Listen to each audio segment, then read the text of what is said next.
இல்லங்க, இது எப்பவும் அக்காக்கு கொடுக்கற மாத்திரை தான். என்கிட்ட கேட்டுட்டு குடுக்கலாம்ல. இனிமே இந்த மாதிரி பால்ல எல்லாம் எதுவும் கலந்து கொடுக்காத, சரியா? இல்லங்க, அது வந்து நீ என்ன காரணம் சொல்லுவேன்னு எனக்கு நல்லா தெரியும். நீ எதுவுமே சொல்ல வேணாம். மல்லி, என்னமோ குடுக்க கூடாத மாத்திரையை கலந்த மாதிரி முழிக்கிற. மாத்திரையை கலந்தது ரேணுகாவுக்கு தானே தெரியக்கூடாது, எனக்கு இல்லைங்க. எனக்கு தெரிஞ்சா என்ன பிரச்சனை?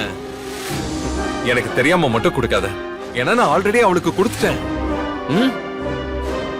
இங்க பாரு மல்லி, நீ நினைக்கிற மாதிரி இப்ப ரேணுகா இல்ல. அவளுக்கு இந்த நேரம் இந்த மாத்திரையை கொடுப்பாங்கன்னு தெரிஞ்சிருச்சு. அவ நல்லா கோஆபரேட்டும் பண்றா.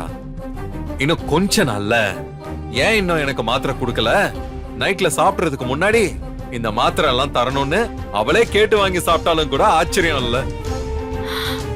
சரி, இந்த பாலை என்கிட்ட கொடு.